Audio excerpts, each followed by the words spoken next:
आज हम शुरू करेंगे 9वें श्लोक से। और हम लोग छठे अध्याय पे हैं।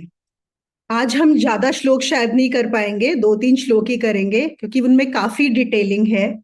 और जैसे मैंने आप लोग को बोल रही थी अभी कि आज नए लोगों के लिए तो स्पेशली बहुत अच्छा है, जो योग साधना करना चाहते हैं या क्रिया योगी करना चाहते हैं, क्योंकि कृष्ण बिल्कुल ABC से सिखाने वाले हैं आज अर्जुन को। तो हमारा जो 9वां श्लोक है वो तो जो हमने पिछली बार 8वां श्लोक किया था उसी का एक्सटेंशन है। पर हमारे जो 10 से आगे श्लोक शुरू हो रहे हैं वो बिल्कुल बेसिक वाले हैं। तो पहले आज 9वां श्लोक ले लेते हैं।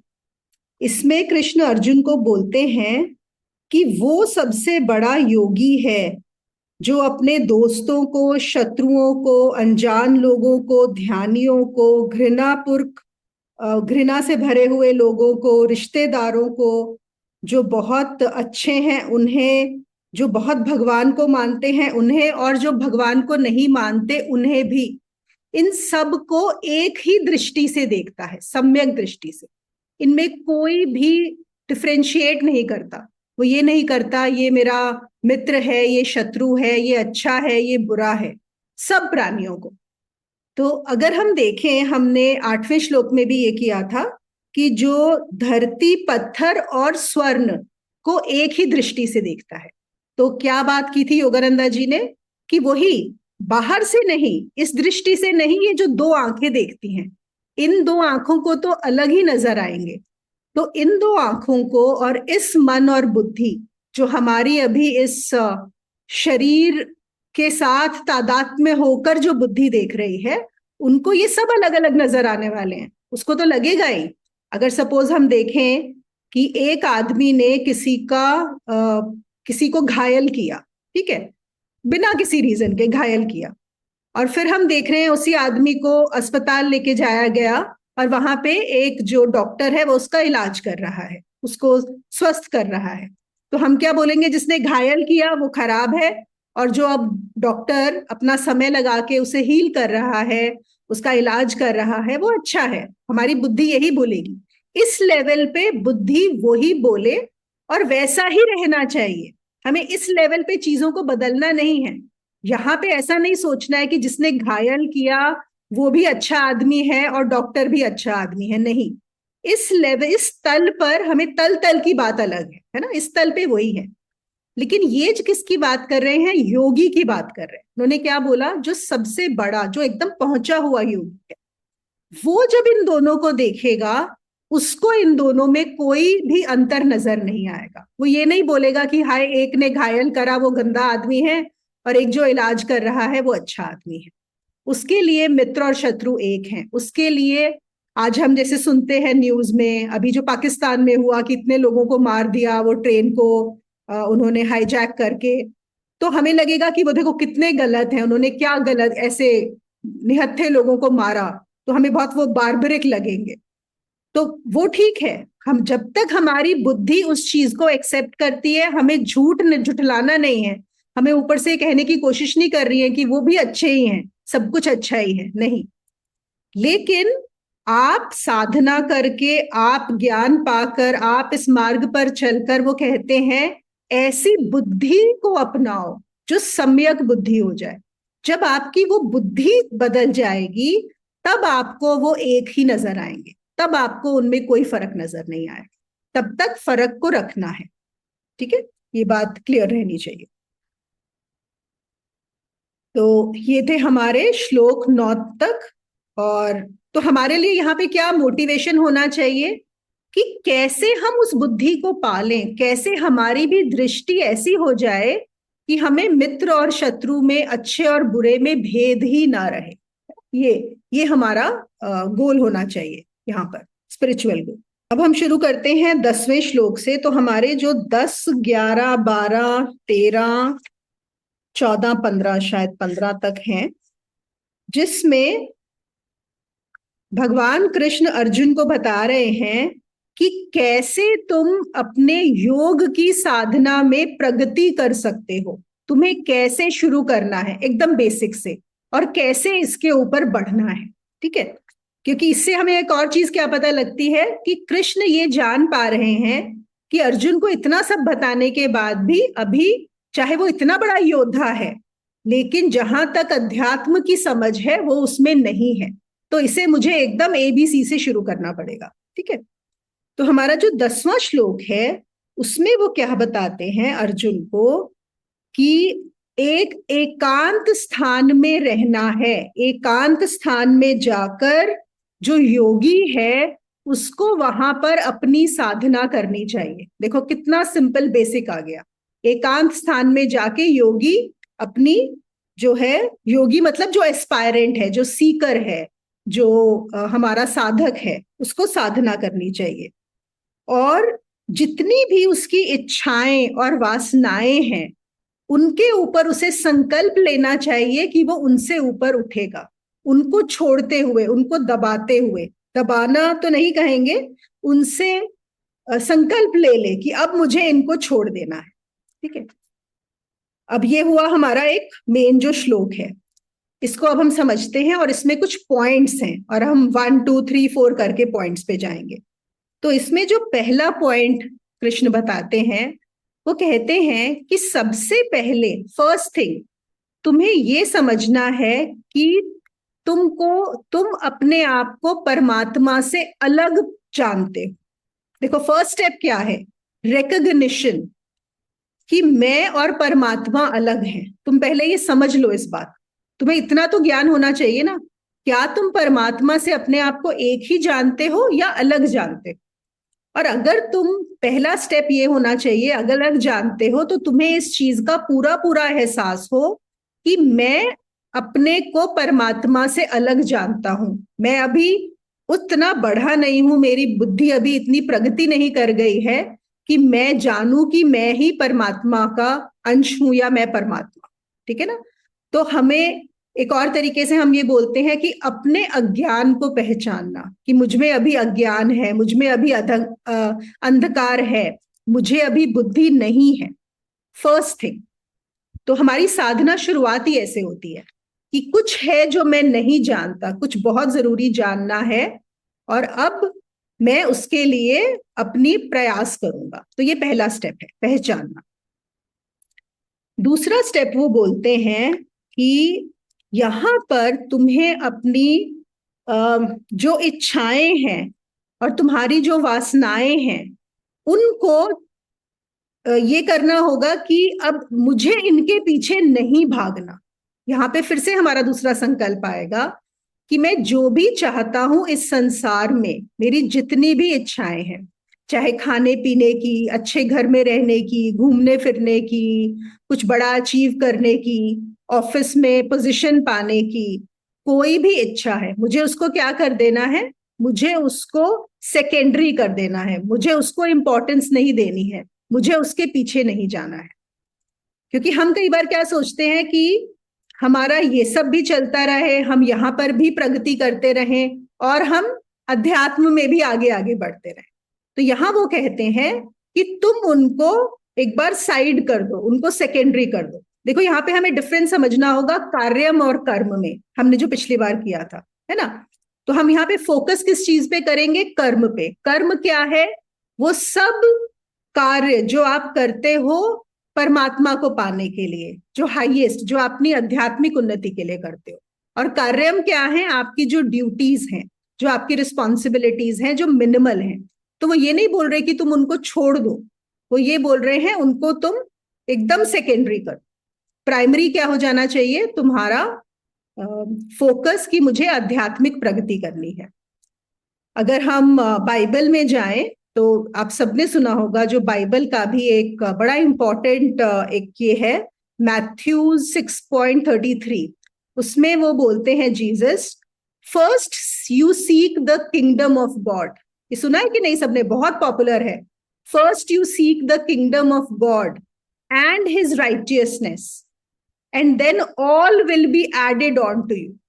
तो ये बिल्कुल एग्जैक्टली वही चीज है जो कृष्ण यहाँ पे अर्जुन को बता रहे हैं कि तुम्हारी सबसे पहले फर्स्ट क्या है, कि मुझे उसको पाना है, परमात्मा को। वो तुम्हारा सबसे इंपॉर्टेंट गोल होना चाहिए। उसके बाद बाकी चीजें अपने आप होंगी। तो हमें यहाँ पे कर्म, अब इसके लिए हमें क्या करना है, जैसे हमारी जो इच्छाएं हैं जो होती हैं कि हाँ बाकी सब लोग इतना अच्छा कर रहे हैं, उनकी उन्नति हो रही है, सांसारिक उन्नति हो रही है, तो कहते हैं कि अब तुम पहले चूज कर लो, तुम्हें सांसारिक उन्नति चाहिए कि आध्यात्मिक उन्नति चाहिए। अगर तुम्हें सांसारिक उन्नति चाहिए तो फिर छोड़ दो, फिर कुछ यहाँ पे आने की जरूरत नहीं। और आध्यात्मिक उन्नति चाहिए तो सांसारिक उन्नति को छोड़ दो। तो अब यहाँ पे अगर हम देखें हमारे जो यम नियम है, आप सबको पता है जो पतंजलि का जो है सूत्रस, उसमें हमारे आते हैं 8 जो हैं, उसमें पहले 2 हैं यम और नियम, और हम उसके बारे में भी आज थोड़ी बात करेंगे। मुझे पता है सबने बहुत बार उनको पढ़ा हुआ है, जाना हुआ है, पर आज हम उनकी फिर से चर्चा करेंगे। तो हमारे यम और नियम जो 10 हैं वो क्या है?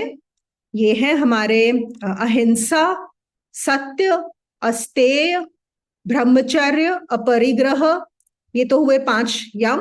और फिर जो 5 नियम है वो है शौच, उसके बाद है संतोष, फिर तपस, और स्वाध्याय, और ईश्वर प्राणी था, है ना, ये हमारे 5-10 है। तो जब मैं ये वाला श्लोक कर रही थी, इसकी तैयारी कर रही थी, तो ऐसे ही जब मैंने ये 10 यम नियम को देखा तो मुझे क्या लगा कि मतलब ये मेरी मेरी अपनी इंटरप्रिटेशन है, ये मैं जो आप लोगों को बता रही हूँ, कि अगर हम पहले से शुरू करते हैं, और ऐसा जरूरी नहीं है कि उन्होंने भी पहले का मतलब कि पहला ही हो, है ना, कि अहिंसा, अस्तेय, सत्य ऐसे जाए। तो मुझे क्या लगा कि अगर हम सबसे पहले संतोष को ले लें, संतोष, ठीक है, जो हमारा अगर हम यम नियम में देखेंगे तो नियम में दूसरा बताया गया है, तो हम संतोष को सबसे पहले लें, तो उसका क्या मतलब होगा कि मुझे जो भी मिला है, जो भी, अगर मैं आज डिसाइड कर लूं कि हाँ मैं संतोष में हूं, मतलब I am satisfied with what is, और ये बार बार शायद मुझे अपने आप को रिमाइंड करना पड़ेगा रोज कि अब मुझे, देखो बेसिक्स तो बहुत ही कम चाहिए हम सबको, है कि नहीं, रोज। और जब हम बेसिक्स की बात करते हैं, संतोष की बात करते हैं, तो इस शरीर को क्या चाहिए? थोड़ा सा खाना चाहिए, कपड़े चाहिए और एक छत चाहिए, उसके अलावा और कुछ नहीं चाहिए। इस शरीर को उससे ज्यादा कुछ भी नहीं चाहिए, है ना, और हम सबके पास उससे कहीं ज्यादा है, लेकिन फिर भी हम, एक वो रहता ही है, अच्छा ये और बेटर हो जाता तो, ऐसा हो जाता तो, या बच्चों को लेके या किसी और चीज को लेके।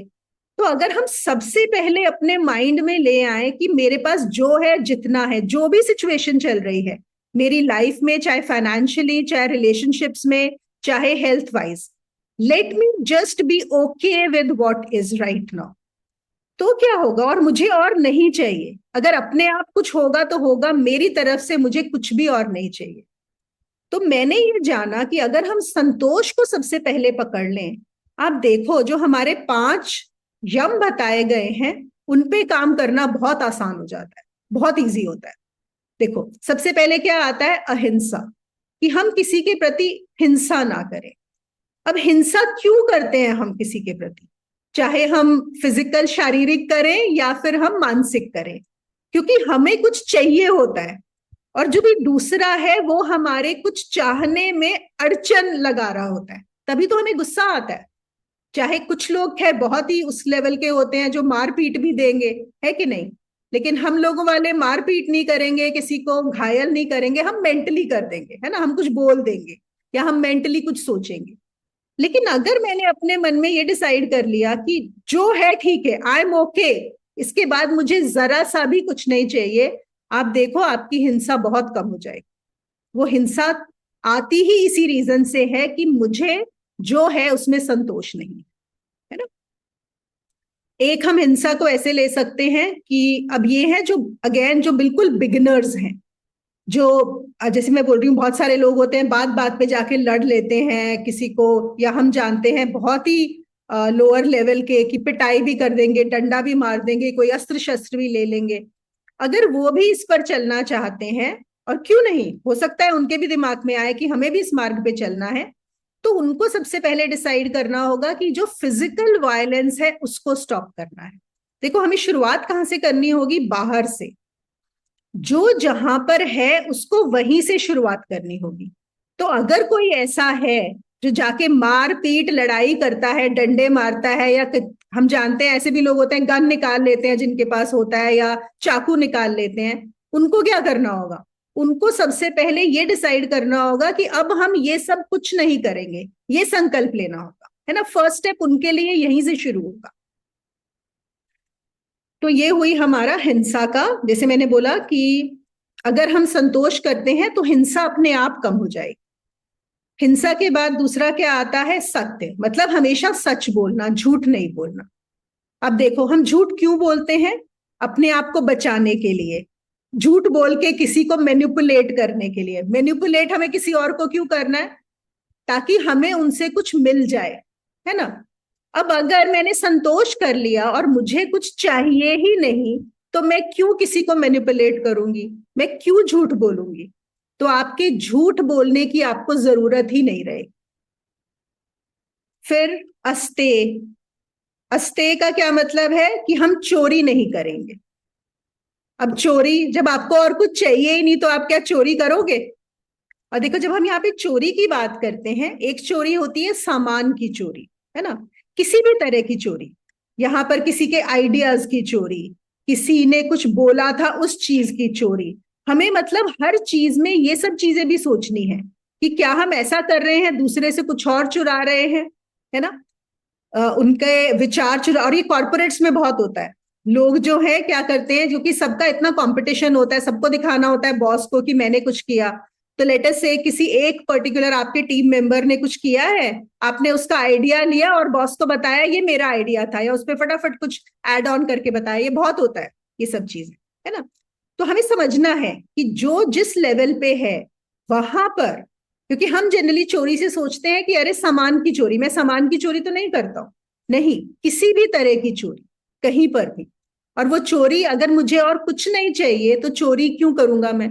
चोरी भी समाप्त हो जाएगी वहां पे, है ना। फिर हमारा क्या आता है अगला? ब्रह्मचर्य। देखो, ब्रह्मचर्य का सिर्फ मोस्टली लोग सोचते हैं ब्रह्मचारी मतलब जो ये सेक्सुअली रिस्ट्रेन वो करता है, सिर्फ उसका सेलिब्रेट को हम मानते हैं। सिर्फ उसकी बात नहीं होती है। ब्रह्मचर्य का मतलब होता है बैलेंस में करना, सब एक्शंस रिस्ट्रेंट में करने। मतलब हमारा खाना पीना बैलेंस होना चाहिए। बहुत ज्यादा, बहुत कम भी नहीं, बहुत ज्यादा भी नहीं। देखो, खाने का भी ग्रीड होता है, नहीं मुझे और खाना है, बहुत मजा आ रहा है, उसमें भी एक संतोष करना कि हाँ, जो मेरे शरीर के लिए अच्छा है वो मैंने खाया। हम सोते कितना है, उसमें भी एक संतोष करना। तो रिस्ट्रेंट्स जो आ जाते हैं वो हमारे ब्रह्मचर्य में आते हैं।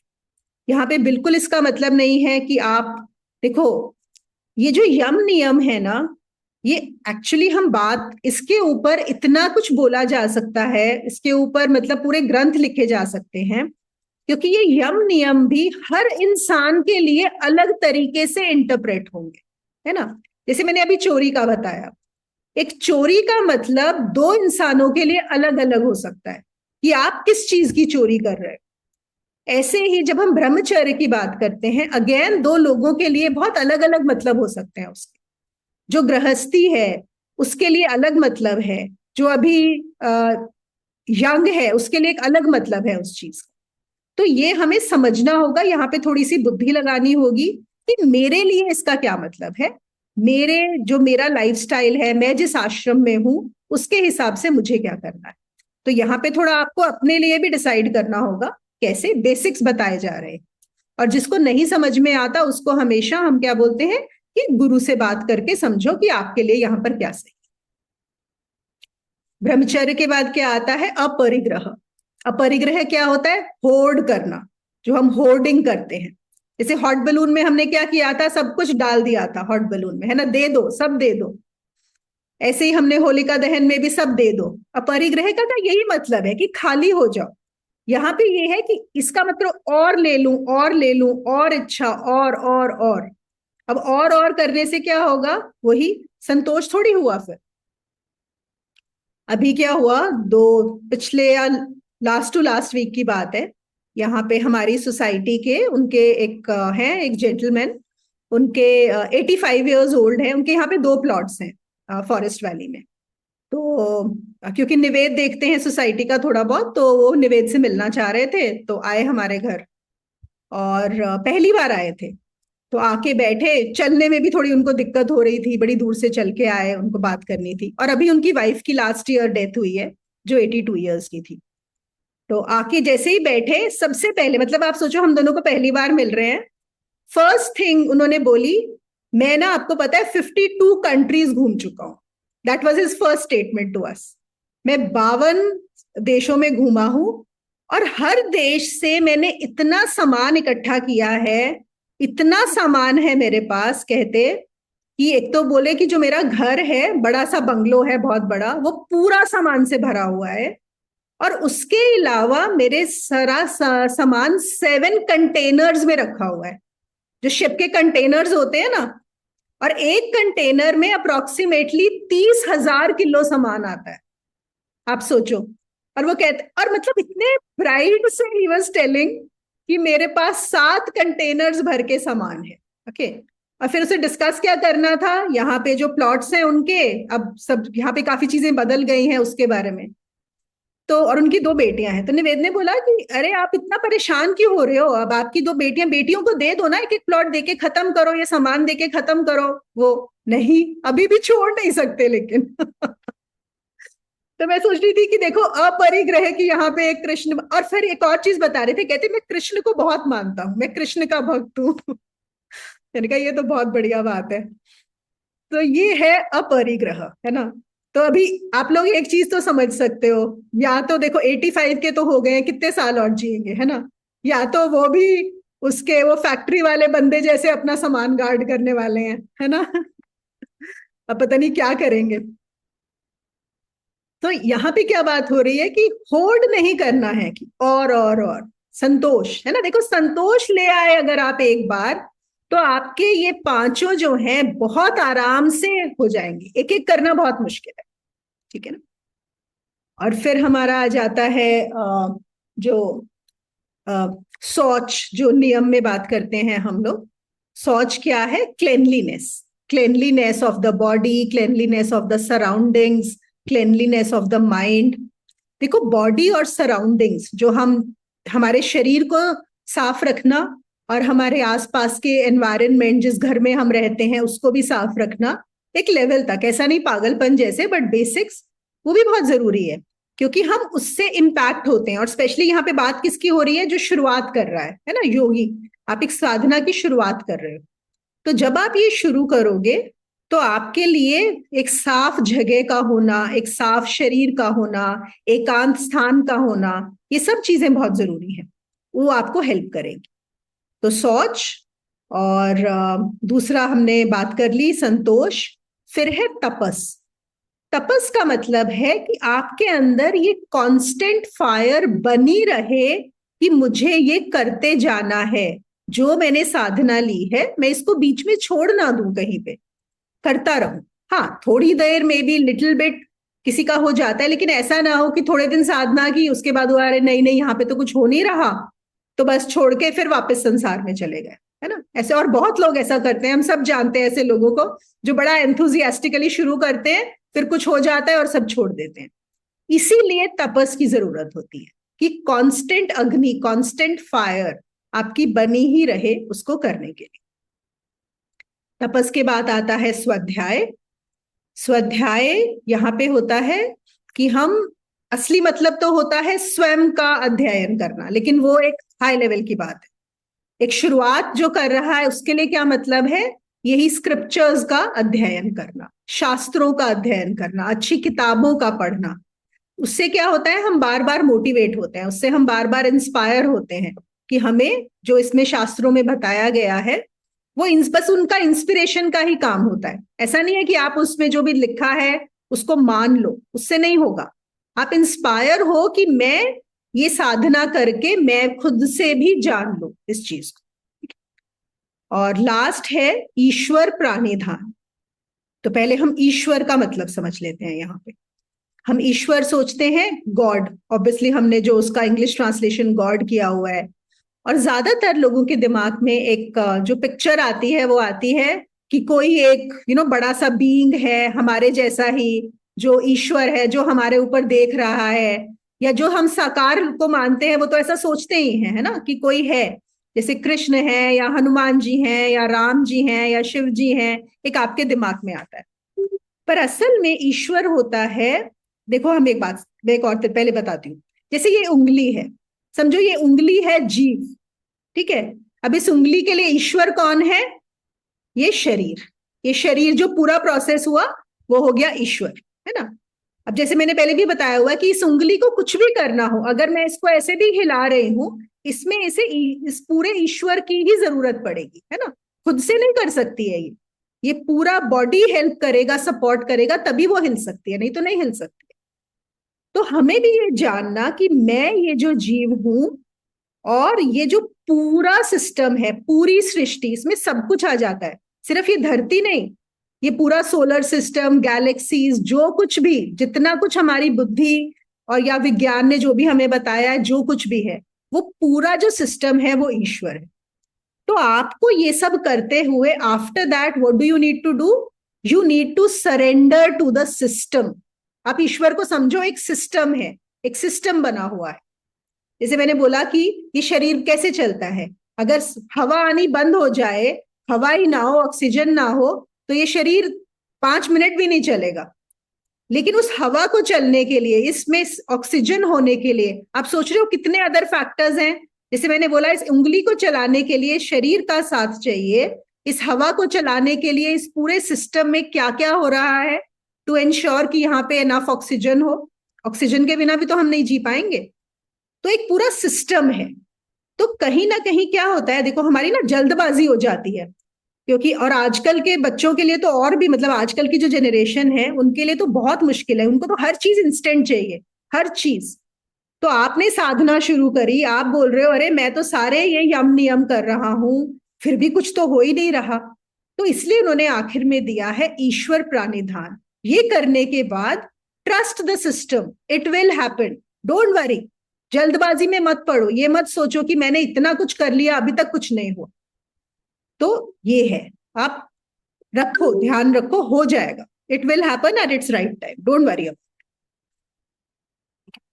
अगर इसको लेके आप लोगों के कोई क्वेश्चंस होंगे तो लिख लीजिएगा, ठीक है। तो हमारा यहाँ पे अगर हम 2 स्टेप्स लें, पहला स्टेप था कि हमें जानना है कि मैं परमात्मा से अलग हूं। दूसरा है कि मुझे अपने जो सांसारिक उन्नति नहीं चाहिए, है ना, सांसारिक उन्नति नहीं, अब मैं आध्यात्मिक उन्नति के प्रति सारे कार्य करूंगा। और यहाँ पे आ गए हमारे यम नियम। फिर वो बोलते हैं तीसरा जो है, जब तुमने ये सब डिसाइड कर लिया, उसके बाद तुम्हें जरूरत है एकांत स्थान की, जहां पर तुम ध्यान करोगे, एकांत। ये तीसरा स्टेप कृष्ण बता रहे हैं अर्जुन को। ये सब हमारी गीता के श्लोक में, ये 10वें श्लोक में दिया हुआ है। अब एकांत स्थान में देखो, यहीं पर जब एक हम अलग लेवल से देखते हैं, जो जान चुके हैं, तो क्या होता है, अकेले हो जाना। अकेले मतलब अलोननेस, अपने अकेलेपन को पहचान लेना। एक होता है लोनलीनेस, एक होता है अलोननेस। लोनलीनेस इज कि मेरे को बहुत अच्छा नहीं लग रहा अगर मैं अकेला हूं तो, और मुझे कुछ और चाहिए, या तो कोई इंसान चाहिए, या कोई किताब चाहिए, या कुछ और चाहिए, कुछ तो चाहिए करने के लिए, है ना, या मुझे अपना गैजेट चाहिए।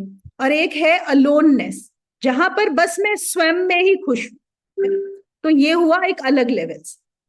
और यहां पे जो कृष्ण बता रहे हैं कि एक जो ध्यान करने की शुरुआत कर रहा है, उसके लिए जरूरी है कि वो एकांत स्थान में अपने ध्यान को करे।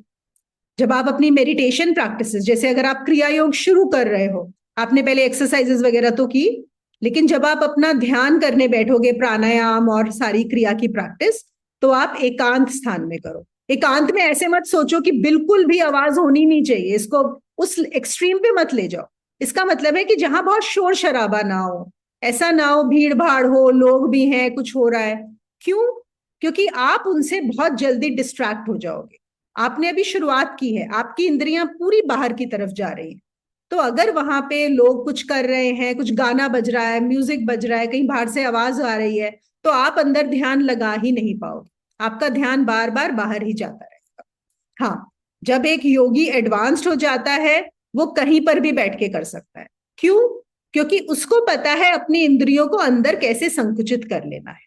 लेकिन जो शुरुआत कर रहा है उसको एकांत स्थान की जरूरत है। ठीक है, तो ये हुआ हमारा तीसरा पॉइंट। फिर चौथे पॉइंट में वो बोलते हैं कि एक तो आप जो एकांत स्थान में अपना ध्यान करोगे, और जो शुरुआती लोग हैं उनको एडवांस्ड साधकों के साथ बैठकर ध्यान करना चाहिए, जो एडवांस्ड हैं। और अगर आपके गुरु हैं तो बहुत ही अच्छी बात है, और जो एडवांस्ड हैं उनके साथ करें, क्योंकि उनकी वाइब्रेशन से आपको ये हेल्प मिलेगी, आपको सपोर्ट मिलेगा अपने ध्यान को एकाग्र करने के लिए। और ये तो बिल्कुल हम सब लोग इस चीज को बहुत बार अनुभव कर चुके हैं कि जब आप अकेले करते हो और जब ग्रुप में करते हो तो बहुत फर्क होता है। मतलब ग्रुप में ऐसा नहीं कि कोई फालतू के मतलब कोई जबरदस्ती आया हुआ है या कुछ सोच रहा है, पर अगर सीरियस लोग मिलके जो सच में ध्यान करना चाहते हैं जब करते हैं तो क्या होता है, एक दूसरे का सपोर्ट मिलता है, वहां पे एक दूसरे की वाइब्रेशंस का सपोर्ट मिलता है। तो उन्होंने ये भी यहां पर बताया, और स्पेशली कि जो शुरुआत कर रहा है उसको एडवांस साधक के साथ करना चाहिए। ये एक और रीजन है जो हम लोगों ने सुबह जो शुरू किया है, अब आप सबको पता होगा, क्रिया योग का रोज सुबह 5 बजे हम लोग कर रहे हैं एक्सरसाइजेस। तो ठीक है एक्सरसाइजेस ही, लेकिन उसमें भी ये है कि सब लोगों का एक मोटिवेशन बना रहे, इंस्पिरेशन बना रहे, देखे सब लोग कर रहे हैं, और एक वहां पर भी वाइब्रेशन एक्सचेंज होता है। आप ये रियलाइज करोगे अगर थोड़ा ध्यान दोगे कि ऑल दो हम लोग ऑनलाइन होते हैं, इसीलिए हम लोग जो मेडिटेशन सेशंस भी करते हैं ऑनलाइन भी, उसमें भी एक फर्क पड़ता है। तो ये यहां पर ये हमारी गीता में भी इस बात को बताया गया है। फिर फिफ्थ पॉइंट वो क्या बताते हैं कि अगर आपके पास ऐसा ग्रुप ना हो, अगर आपके पास एडवांस्ड साधक के साथ आप नहीं कर सकते हो और आपका ध्यान बार बार बाहर की तरफ ही जाता है, आपका ध्यान नहीं लग पाता, तो आप जब थर्ड आई पे देखते हो, क्योंकि यहाँ पे वो तो पूरा क्रिया योग का प्रोसेस ही है हमारा, तो हमें क्रिया योग में क्या करना होता है, थर्ड आई पे। तो वो कहते हैं अपने गुरु को यहां पर रखो, अपने गुरु की छवि हर समय थर्ड आई पे आप उसको देख के चलो, उससे भी आपको जो वाइब्रेशंस मिलेंगी जो आपको हेल्प करेंगी अपने ध्यान को फिर से एकाग्र करने के लिए, जो नेचुरली आपका बाहर से ध्यान अंदर की तरफ लेके जाया जाएगा। ठीक है, देखो कितना सिंपल उन्होंने एक एक एक एक करके सारे स्टेप्स बताए हैं कि कैसे आपको ध्यान करना चाहिए। और फिर क्या है, देखो क्रिया योग में हम लोग क्या करते हैं, एक्सरसाइजेस से लेके आखिरी स्टेप तक हमारा जो ध्यान होता है वो थर्ड आई पे ही रहता है ना। और फिर वो कह रहे हैं जब कोई साधक ये सब स्टेप बाय स्टेप ऐसा करता जाएगा तो क्या होगा, एक समय आएगा जब ध्यान वो उसकी पूरी कॉन्शियसनेस सिर्फ थर्ड आई पे होगी और बॉडी कॉन्शियसनेस खत्म हो जाएगी, वो वहां पे सब समाप्त हो जाएगा। तो उसको समझ में आएगा कि हाँ यहां पर एक प्रोग्रेस, एक स्टेप उसका जो है वो आगे बढ़ गया, पूरा ध्यान यहाँ पे। और भी चीजें हैं, जैसे यहाँ पे बहुत सारे लोगों को प्रोग्रेस में नजर आता है कि कभी किसी को लाइट्स नजर आती हैं, कभी किसी को कुछ कलर्स नजर आते हैं, कभी अलग अलग चीजें नजर आती हैं, तो इन सब चीजों से पता लगता है। और फिर ये बताते हैं कि जब तुम्हारा ध्यान यहाँ पे, जब ये इतना स्ट्रांग हो जाएगा कि ये आपके ध्यान को खींचने लगेगा, तो ये क्या करता है, ये आपके सिस्टम को रिवर्स करता है। देखो अभी हमारा जो ध्यान है वो कहाँ जा रहा है, पांचों इंद्रियों की तरफ, है ना, बाहर की तरफ जा रहा है। जैसे जैसे हम इसको लेंगे, ये बेसिकली सक्शन सिस्टम जैसा हो गया, तो ये क्या करेगा, सब इंद्रियों से लाके यहां ले आएगा अपने को।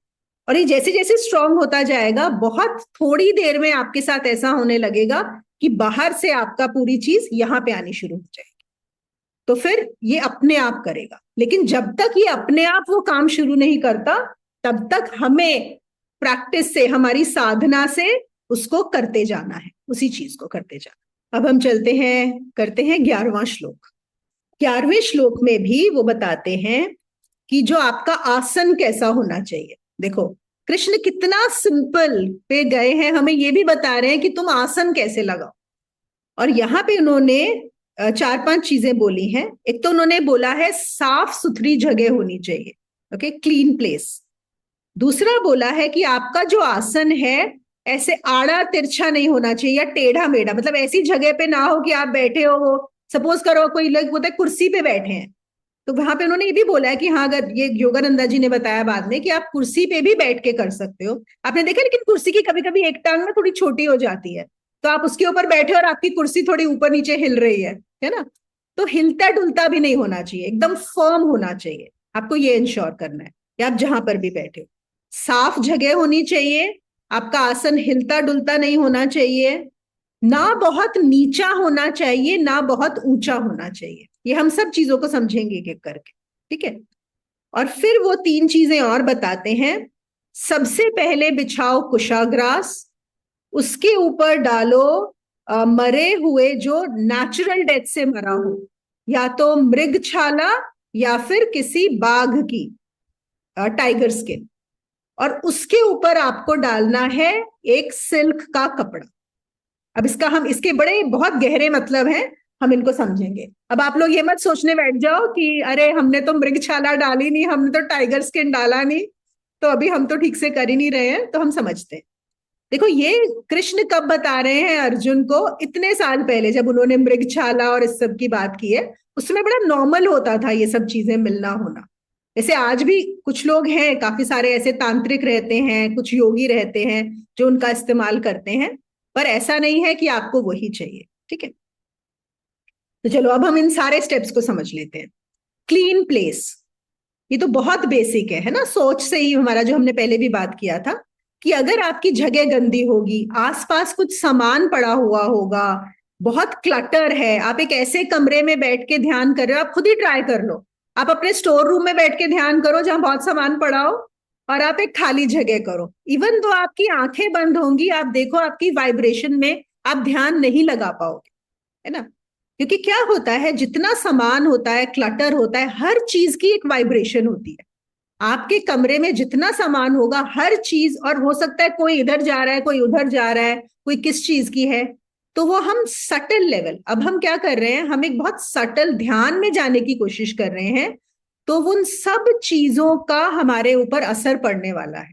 हाँ, एक एडवांस्ड योगी को शायद फर्क ना पड़े, उसको ना फर्क पड़े, क्योंकि उसको उनसे कुछ लेना देना नहीं है, उसको बहुत आसानी से पता होता है प्रोसेस कि कैसे मैं अंदर आ जाऊं। लेकिन हम सबको इस चीज का ध्यान रखना, तो साफ सुथरी जगह हो।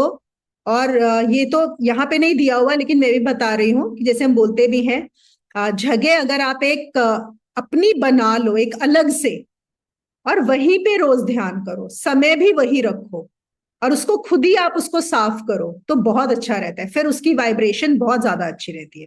और मैं यहाँ पे ये भी बता दूं, मैं खुद साफ नहीं करती हूँ अपनी जगह, मैं एक आइडियल बता रही हूँ, ओके। मैं खुद भी नहीं करती हूँ। लेकिन अगर आप में से कोई ऐसे कर सकते हो कि अपना कमरा या छोटी सी जगह ऐसी बना लो, क्योंकि मेरा कमरा ये बहुत बड़ा है तो मैं सफाई नहीं कर सकती, तो ऐसा बनाया हो स्थान कि आप ही, और वहां पे और किसी को अलाउ ना करो आने के लिए, तो ये और भी चीजें मैटर करती है इस चीज को। फिर आप देखो वहां की वाइब्रेशन और बढ़ जाएगी। फिर है कि वही जैसे हिलता डुलता, क्यों आप कहीं बैठे हो या कुछ, सपोज कोई स्टूल पे बैठ गया, कुछ बैठ गया, हिले डुलेगा, सपोज आप ध्यान में जा रहे हो, आपका आसन हिल डुल रहा है, तो फिर आप डिस्टर्ब हो जाओगे। और आपको तो वैसे भी रीजन चाहिए डिस्टर्ब होने के लिए कि अरे मन ही नहीं लगा, ध्यान नहीं लगा, चलो उठ जाओ, हमसे तो होता ही नहीं है। बहुत एक्सक्यूजेस मिल जाती हैं, है ना। तो एकदम फर्म होना चाहिए आपका। फिर कहते हैं ना बहुत ऊंचा ना बहुत नीचा। देखो, नीचा क्यों नहीं हूं, क्योंकि जितना नीचा होगा, नीचा का मतलब है कि आपको कभी भी, हम ये नहीं बोलते सीधा जमीन पर बैठ के आप ध्यान करो, क्योंकि उस समय जो ग्रेविटेशनल पुल है वो बहुत स्ट्रांग होता है। अब हम क्या कर रहे हैं, देखो ग्रेविटी जो है किस चीज को नीचे खींचती है, ग्रॉस को, अर्थ एंड वाटर। तो ये क्या होगा, आप नीचे की तरफ उस पे ही बैठोगे तो ग्रेविटेशनल पुल बहुत ज्यादा होगा। इसमें एक और चीज आती है कि आसन पे भी आप जो बताते हैं कि कैसे, वो भी अगले वाले में आएगा कि आपको कैसे बैठना है, वो भी ग्रेविटी, जो हम बोलते हैं ना सिद्धासन में बैठना, कि अगर आप बहुत टेढ़े मेढ़े होके बैठे हो किसी तरह से, जितने आप टेढ़े मेढ़े होके बैठते हो, तो क्या होता है, ग्रेविटी आपका पुल करना शुरू कर देती है डाउन। अगर आसन की इंपॉर्टेंस भी इसलिए है ताकि ग्रेविटी आपको कम से कम नीचे खींचे, ताकि आप ऊपर की यात्रा कर सको, ठीक है। तो इसलिए बहुत नीचा नहीं होना चाहिए, और बहुत ऊंचा इसलिए नहीं होना चाहिए कि सपोज आप किसी स्टेट में चले गए, आपका ध्यान लग गया, अगर आपका ध्यान लग गया और आप कहीं ऊंचे ऐसे बैठे हो तो आप गिर सकते हो। क्योंकि क्यों, जो शरीर है, आपको तो ध्यान नहीं रहेगा, आप क्या हो, आप शरीर थोड़ी हो सकता है आप शरीर से बाहर निकल जाओ और आपका शरीर गिर जाए। और ऐसा होता है साधकों के साथ। और एक बार निवेद के साथ ऐसा हुआ हुआ है कि वो पूरा गिर गए थे, और तब से वो जो लगाते हैं वो हमेशा साथ में एक गद्दा या कुशन्स लगा के बैठते हैं। क्योंकि क्या होता है, वो जो बॉडी है वो गिर जाती है, और अगर वहां पे कुछ नुकीली चीज पड़ी हो, कुछ भी पड़ा हो, तो वो आपकी जो बॉडी है उसको डैमेज हो सकता है। ठीक है, तो neither too high nor too low. फिर कुशाग्रास, देखो ये तीनों के कुशाग्रास क्यों लगाई जाती थी। पहले, आजकल तो हमारी जो फ्लोरिंग्स होती हैं बड़ी स्ट्रांग होती है ना, टाइल्स की फ्लोरिंग है या स्टोन की फ्लोरिंग है। तो पहले बहुत सारे योगी जैसे कहाँ करते थे, जाके जंगलों में जो ध्यान करते थे। तो कुशाग्रास जब बिछाई जाती है तो उससे क्या होता है, जो डैम्पनेस होती है अर्थ की, वो कम हो जाती है। उसका एक ये मतलब होता है। दूसरा होता है, जो कुशाग्रास है वो भी आपको हेल्प करती है, ग्रेविटी को रोकती है, तो उस चीज को भी हेल्प करती है। आपका जो ग्रेविटेशनल पुल है ना, कुशाग्रास बिछाने से कम होता है। तो कुशाग्रास का मैट तो मैं भी बिछाती हूँ, और वो मैंने सबको बोला हुआ है, जो लोग भी क्रिया योग करते हैं। और आजकल तो अमेजोन पे बहुत आसानी से मिलता है कुशाग्रास का मैट। थोड़ा सा ये होता है, हार्ड होता है, पर उसके ऊपर हम तो गद्दी या जो भी अपना कुशन बिछाते हैं तो फर्क नहीं पड़ता। तो सबके पास एक कुशाग्रास का मैट तो आप लगा लो। और मैंने कुछ ऐसा सुना है कि कुशाग्रास में कुछ ऐसी भी क्वालिटीज होती हैं, जैसे आप सबको पता है आजकल कोई भी, मतलब हमारे इंस्ट्रूमेंट्स इतने स्ट्रांग हो गए, सपोज ड्रोन्स ही हैं, अगर वो आपकी पिक्चर ले रहे हैं, ये मैंने सुना है, मुझे पता नहीं है। वो कहते हैं कुशाग्रास में ऐसी क्वालिटीज हैं कि वो बाहर की रेज को अंदर नहीं आने देती। तो अगर सपोज कोई भी आपको ऊपर कैप्चर करना चाह रहा है या जानना चाह रहा है, तो कुशाग्रास उस चीज को स्टॉप करती है। वो ग्रेविटी के लिए भी काम करता है कुशाग्रास। एक और आपको कुशाग्रास की बड़ी प्यारी चीज बताती हूँ, जो मुझे पहले नहीं पता था। देखो, कुशा जो थी, ये इतनी इंपॉर्टेंट अभी भी है कुशा, और उस जमाने में इतनी इंपॉर्टेंट ग्रास होती थी। और ये हमारे यहाँ इतनी घास उगती थी कि पहचानना कि कुशा ग्रास कौन सी होती है, तो देर यूज टू बी एक्सपर्ट्स जिनको पता होता था कि ये कुशा ग्रास है। जैसे सपोज हम बोलते हैं कि संजीवनी बूटी ढूंढनी हो, तो हमें पता है कि कौन संजीवनी बूटी ढूंढ के लाएगा। मतलब उसके लिए आपकी समझ होनी चाहिए, तभी आप बूटियों में से ढूंढोगे कि ये संजीवनी बूटी है या ये कौन सा है पहचान। ऐसे ही जो कुशाग्रास को पहचानने वाले होते थे, उनको कुशल बोला जाता था। जो कुशल शब्द आया है वो आया है कुशाग्रास को पहचानने वालों से। अभी हम कुशल किस लिए यूज करते हैं, एक्सपर्ट के लिए, है ना। ये बहुत कुशल ड्राइवर है, या ये बहुत कुशल है इस काम में, हम ऐसा बोलते हैं। तो कुशल का मतलब क्या होता है, एक्सपर्ट। कुशल मतलब, और था ये आया कहां से है, कुशाग्रास को पहचानने वाला। ठीक है, तो आपने कुशाग्रास बिछाई, और यहाँ पे इन्होंने टाइगर स्किन बताया है। हम अभी, उन्होंने योगानंदा जी ने क्या बताया, यहाँ पे आप एक ब्लैंकेट ले लो। जहां पे जो सर्दी की जगह है, जहां पे ठंड होता है, तो आप एक वार्म ब्लैंकेट का इस्तेमाल कर सकते हो फोल्ड करके। अगर हम गर्मी की जगह में हैं तो हम एक कॉटन का ब्लैंकेट, या अच्छा थोड़ा सा थिक हो, कंफर्टेबल, या फिर हम कुशंस ले सकते हैं। और आजकल तो बहुत सारी चीजें आ गई हैं, है ना। अभी जैसे हमारे पास ही जो ये कुशंस हैं, और इधर अब तो इतने सारे शेप्स के, डिफरेंट साइजेस के कुशंस आने लग गए हैं। आपको पता है यहाँ पर भी तपोवन में भी हैं, जो सीमा ने भिजवाए थे, वो वैसे वाले हैं जो थोड़ा सा ऐसे टेपरिंग है, उन पे बैठने में और भी आसान होता है। तो बहुत तरह के हैं मेनली, लेकिन बेसिकली कुशाग्रास, उसके ऊपर आपका जो कुशन है, और उसके ऊपर उन्होंने बताया है सिल्क का कपड़ा। अब सिल्क का कपड़ा भी क्या होता है, सिल्क के कपड़े का एक बड़ा इंपॉर्टेंट जो मीनिंग है। जो कॉटन के कपड़े होते हैं ना, वो बहुत जल्दी कोई भी वाइब्रेशन को अपने में ले लेते हैं। ओके, जो सिल्क है वो बहुत जल्दी किसी की वाइब्रेशन को पकड़ती नहीं है। जैसे उसमें तो उन्होंने ये यहां तक बताया है कि जैसे सपोज अगर आप सिल्क पहन के कहीं पे जाते हो, तो आप उतना ज्यादा अफेक्ट नहीं होगे दूसरों की वाइब्रेशन से, अगर आपने सिल्क पहना है। उस कपड़े में ही ऐसा है। और एज कंपैरेटिवली जो कॉटन के कपड़े होते हैं वो बहुत जल्दी हर तरह की वाइब्रेशन को एब्जॉर्ब करते हैं। तो सिल्क इसलिए भी बिछाया जाता है। दूसरा, सिल्क भी एंटी ग्रेविटेशनल पुल, देखो इन तीनों चीजों में एंटी ग्रेविटेशनल पुल तो है ही। और एक है, तो फिर एंटी ग्रेविटेशनल से क्या होगा कि ये बिछाने की वजह से हमारी जो ऊर्जा है वो कंफर्टेबली ऊपर जा सकेगी। तो है ये बहुत छोटी छोटी बातें, बिल्कुल।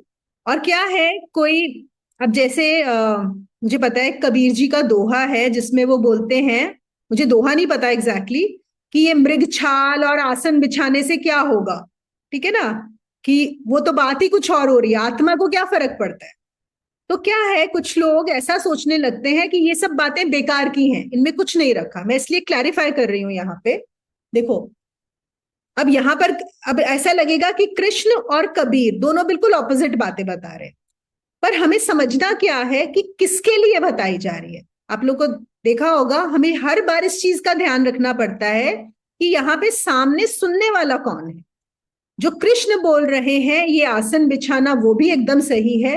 और अगर कबीर बोल रहे हैं कि आसन या मृगछाल बिछाने से क्या होगा, वो बात भी सही है। लेकिन किसके लिए सही है ये समझना जरूरी है, क्योंकि जिसके लिए कबीर बोल रहे हैं वो बात जो है, जो शुरुआत कर रहा है उस पर अप्लाई नहीं होती। उसने अभी आत्मा को जाना नहीं है। जब तक तुम परमात्मा के साथ एक हो नहीं जाते तब तक आपको जो कृष्ण बता रहे हैं उस चीज को फॉलो करना है। और ओशो तो ये भी बोलते हैं, वो कहते हैं कि कृष्ण में कहीं ज्यादा करुणा है। अगर हम वैसे देखें कि वो बिल्कुल हर लेवल पे, देखो भगवत गीता का इंपॉर्टेंस क्या है, यही तो है कि हर लेवल की बात कर रहे हैं। शुरुआत तो उन्होंने भी सांख्य योग से की थी, जो हमारा दूसरा अध्याय था, वो भी एकदम हाई लेवल की बात कर रहे थे। लेकिन वो देख रहे हैं ना कि सामने वाला नहीं समझ रहा, तो वो छोड़ नहीं रहे हैं उस बात, वो एकदम नीचे की फर्स्ट स्टेप पे आ जाते हैं। तो ये भी एक कृष्ण जैसा गुरु हो सकता है जो हर स्टेप पे जाता है अपने शिष्य को देखकर कि उसके लिए क्या सही रहेगा। ठीक है, तो ये जरूरी है। अच्छा, अब आप लोगों को ये चीजें समझ में आ गई आसन का? अगर कोई क्वेश्चन हो तो लिख लेना। और एक और चीज यहाँ पे जो योगानंदा जी ने बताया है, जो मुझे बहुत ही अच्छा लगा, कि इसका एक और डीपर मीनिंग है, एसोटेरिक मीनिंग। ये जो उन्होंने बोला ना, कुशाग्रास, फिर मृगछाला और फिर सिल्क का, उन्होंने बोला कि उसके ऊपर योगी को बैठना है ना, ये आपका आसन है। तो इसका एसोटेरिक मीनिंग क्या है, ये तीनों चीजें उन्होंने रिलेट की हैं तीनों चक्रास से। वो कहते हैं कुशाग्रास है आपका मूलाधार, रूट चक्र, जो अर्थ की बात कर रहे हैं। देखो घास है ना, घास क्या है, मूलाधार, अर्थ है। फिर उन्होंने बात की टाइगर स्किन या डियर स्किन की। तो टाइगर और डियर क्या है, ब्लड, अगर हम देखें वाटर से आता है, वाटर एलिमेंट, तो वो हो गया हमारा स्वाधिष्ठान चक्र। और तीसरा उन्होंने बताया उसके ऊपर जो सिल्क का कपड़ा बिछाना है, वो क्या है आपका, silk is associated with fire also, तो ये हो गया आपका मणिपुर चक्र। उसके ऊपर योगी को बैठना है। तो अब यहाँ पे बहुत प्यारी बात है, वो ये है कि योगी कहां से शुरू होगा, जब वो इन तीनों चक्रों के ऊपर चला जाएगा। इन तीनों चक्रों को क्रॉस करने के बाद, मतलब जब तुम हार्ट पे आ जाते हो, हार्ट चक्रा पे, तो योगी के ये तीनों चक्र उसके नीचे होने चाहिए। समझ रहे हो इस बात को? अगर आप अभी भी इन तीनों में ही फंसे हुए हो तो तुम्हारी ऊपर की साधना बहुत मुश्किल होगी। इन तीनों चक्रों के ऊपर हो जाना है तुम्हें, फिर तुम्हारी असली साधना की यात्रा शुरू होगी। तो आसन का मतलब इससे है, डीपर एसोटेरिक मीनिंग इस चीज का। और देखो हम ये भी बताते हैं ना, जैसे स्पिरिचुअलिटी में भी जैसे हम बोलते हैं कि जो दुनिया है, अगर हम देखें आसपास हमारे संसार में, लोग वो तीन चीजों में ही फंसे हुए हैं। किसमें? Health, wealth, relationships. और ये हमारे क्या है, वो तीनों चक्रों में ही है, नीचे वाले, है कि नहीं? इसी में ही लोग पूरे फंसे। वो कहते हैं जब तक तुम इसमें फंसे हो तब तक तुम्हारी प्रॉपर यात्रा शुरू नहीं हो सकती। इन तीनों के ऊपर आकर ही तुम्हारी प्रॉपर यात्रा शुरू होगी। और फिर यहाँ पे इन तीनों से ही रिलेटेड हमारे सारे यम और नियम है, अगर आप समझ लो, है कि नहीं? सारे यम नियम यहीं पे तो हैं। तो ये that is the meaning of it, कि आपको इससे राइज करना होगा। यहाँ एक और लास्ट चीज बता देती हूँ, फिर हम एक छोटा सा ब्रेक ले लेंगे। इन्होंने जैसे बताया कि कैसे आपको ध्यान करना है, स्थान साफ होना चाहिए, आसन फर्म होना चाहिए, कैसा होना चाहिए। एक और चीज बताते हैं कि अगर आप ऐसे स्थान पर साधना करते हो जहां पहले किसी योगी साधु किसी बड़े संत ने साधना की है, तो वो चीज भी आपको बहुत हेल्प करती है। तो यहीं पे आ जाता है, जैसे हम बोलते हैं ना, कभी कभी हम तीर्थ की बात करते हैं या हम ऐसी जगहों की बात करते हैं या किसी आश्रम में जाने की बात करते हैं, तो अगर आपको पता हो ऐसी जगह है, वहां पर ध्यान करने से आपको और ज्यादा हेल्प मिलती है उस चीज की। चाहे वो जो योगी सन्यासी है वो जा चुका हो इस धरती से, लेकिन उसकी वाइब्रेशन इतनी स्ट्रांग होती है कि वो उस जगह पे हमेशा रह जाती, तो वो भी आपको स्थान का भी बहुत असर पड़ता है। ऐसे ही अगर आप किसी ऐसी जगह पे ध्यान करेंगे जहां पर कुछ गलत काम हुए हैं, जहां पे बहुत वायलेंस हुआ है या किसी के साथ बुरा हुआ है, तो वो वाइब्रेशंस भी वहां होती है, तो वहां पे आपको मुश्किल होगी करने में। तो स्थान का इन्होंने एक और चीज बताई। किसी का कोई भी क्वेश्चन हो? ये तो बहुत ही बेसिक चीजें हैं आज की तो। मेरा एक है, जैसे कि हाँ ईश्वर प्राणी निधान था, ठीक है। जैसे आम लोगों को मान लो, किसी को भी आप बताते हो यम नियम के, तो ईश्वर प्राणी निधान में कोई उससे तो ऊपर उठना स्टार्टिंग में तो वैसे ही नहीं उसको समझ आएगा ना कि हाँ। मुझे उससे ऊपर जाना। उसको तो अगर उसके अपोजिट बोलेंगे तो वो वैसे कहेगा कि ये तो खिलाफ बोलते हैं। तो हम्म। उस टाइम उनको कैसे बताएं कि बस जिसमें आस्था रखी है उनको ही मान के चलते रहो। हाँ हाँ बिल्कुल।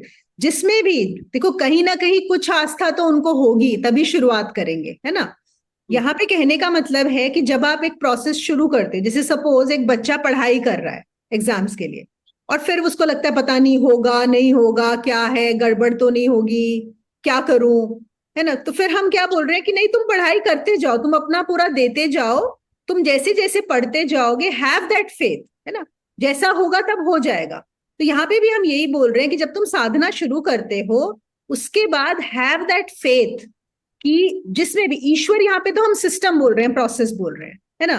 और जैसे तुम बोल रही हो कि चलो वो किसी के अंदर आस्था रखते हैं, वो देवी को मानते हैं या कृष्ण हाँ को मानते हैं या राम को मानते हैं, तो उनको बोलो ठीक है, आप उनके अंदर आस्था रखो कि वो सही करेंगे। Have that faith and keep doing your process. कई कई लोग कैसे होते हैं, इसमें एक और चीज बता देती हूँ, जो सिर्फ प्रोसेस में मतलब अपने ही एफर्ट में मानते हैं कि बस हम जो एफर्ट करते हैं वही होता है, भगवान का कुछ लेना देना नहीं होता, या भगवान से मेरा मतलब भगवान कोई बीइंग से नहीं है, ऑल्दो वो ऐसा सोचते हैं। कुछ लोग होते हैं बोलते हैं हमें कुछ करने की क्या जरूरत है, जो करना है भगवान ही करेगा, हम क्यों कुछ करें। हम यहाँ पे दोनों की बात कर रहे हैं, है ना, कि आप अपना एफर्ट भी करो, लेकिन हो सकता है एफर्ट में आपको इमीडिएट सक्सेस ना मिले, इसलिए आप विश्वास भी रखो, आस्था भी रखो। ये तुम्हारा यही सवाल था, ये आंसर हो गया हाँ कि नहीं? हाँ, नहीं नहीं, ठीक था बिल्कुल कि उनको कैसे जस्टिफाई करें। क्योंकि हाँ हम लोग अब जैसे समझ आ जाती है ना चीजें, तो हाँ। हमें उनको समझाने के लिए अलग तरीका यूज करना पड़ता है। तो अगर उनको, अब जैसे मैं अपने पेरेंट्स की भी बात हुई या कुछ कहूँ, बहुत वो करते, लेकिन एक जगह स्ट्रक होते हैं, लोगों से ऊपर उठना ही नहीं चाहते वो लोग, मतलब वहीं पे रहते हैं। मतलब लोगों को आम धारणा जो बनी हुई है, राम है तो वही वाले ही राम है। अगर उनके बारे में कुछ कहो कि नहीं राम राम वो तो है ही है, भी दूसरा राम जो असली में जो बोला गया है, जिसको राम नाम सत्य बोला गया है, वो कौन से राम है तो नहीं, वो नहीं सुन, मतलब उनको देखो वही जो बात है ना, बुद्धि है, उस लेवल तक नहीं हाँ, जाती। और जो सीखना ही नहीं चाहता उसको सिखाना भी नहीं है। सिखाना भी नहीं, हाँ जी। यहाँ पे बात उनकी हो रही है जो सीखना चाहते सीखना हैं। चाहते, ठीक है। हाँ। बहुत अच्छे से एक्सप्लेन किया मोनिका। Thank you. बहुत बहुत इंटरेस्टिंग, बहुत ही अच्छा लग रहा है, हाँ सुनने ये का बहुत मन हो रहा इंटरेस्टिंग है सेशन ना।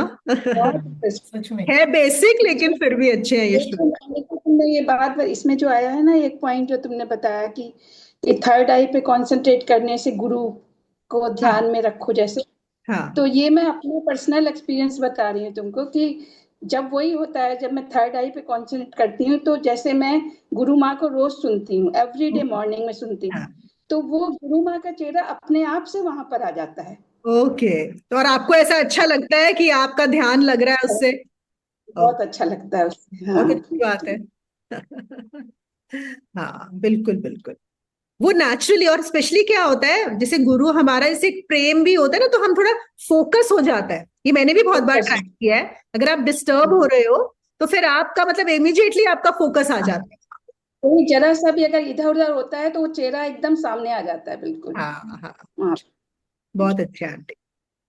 हाँ, मोनिका, मेरा भी एक क्वेश्चन है। एक मिनट, वो रेनू पहले पूछ रही थी, रेनू को। नहीं नहीं ठीक है, बोलो बोलो, मैं कुछ नहीं बोल रही थी, बोलने में अच्छा चलो। मैं तो बता रही थी कुछ। हाँ बोलो बोलो। जैसे तुमने कहा कि फिंगर के लिए हम कहते हैं कि शरीर ही सब कुछ है, राइट, जब तुम बता रहे थे।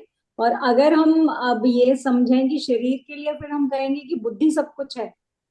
नहीं, ये मैं बात कर रही हूँ शरीर को चलाने के लिए। ये पूरा ब्रह्मांड, ये शरीर बिना इस ब्रह्मांड के चल ही नहीं सकता, ये कहने का मतलब है यहाँ पे। तो ब्रह्मांड में क्या आ गया, पूरी क्रिएशन, वो इसी को हम ईश्वर बोल रहे हैं। तो हमें उस ईश्वर पे, वहां पे भी कुछ चल रहा है जो हर समय इस शरीर को इम्पैक्ट कर रहा है। तो अगर हम अपना जो भी ध्यान कर रहे हैं, साधना कर रहे हैं, उस एक तो हम साधना कर रहे हैं जिससे इसके ऊपर इफेक्ट आ रहा है, एक ब्रह्मांड का भी इसके ऊपर असर आ रहा है।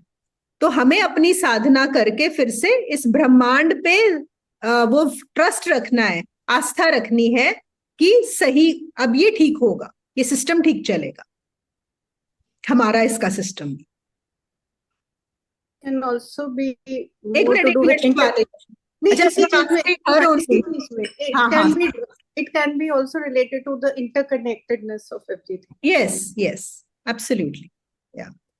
तो बुद्धि तो हम एक तरह से बोलेंगे, मतलब है तो मन ही, बुद्धि मन का हिस्सा है ना। मन और बुद्धि कुछ भी ले लो, दोनों में हाँ, से। कुछ भी ले लो हाँ, उसमें से, है कुछ ना। भी ले लो। हाँ, तो मन और बुद्धि भी, और अगर हम एक अलग सेंस में देखें तो शरीर भी, मन बुद्धि और ये शरीर मतलब कुछ अलग नहीं है ज्यादा।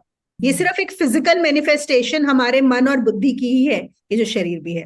लेकिन फिर भी तुम्हारा कोई सवाल है जो तुम शायद क्लियरली पूछ नहीं पा रही हो, तो बताओ फिर से। मतलब मेरा कहने का मतलब ये था, जैसे तुम कह रहे हो कि फिंगर को चलाने वाला शरीर है, तो मेरा समझने का मतलब ये था कि शरीर को चलाने वाले भी तो मन और बुद्धि ही है ना। तो तुमने कहा कि नहीं, ये सारी वो है, बस मैं वही पूछना चाह रहा था। ओके, एक छोटे लेवल पे हाँ मन और बुद्धि है, लेकिन यहाँ पे जो हम बात कर रहे हैं वहां पूरे ब्रह्मांड की बात कर रहे हैं, हर चीज।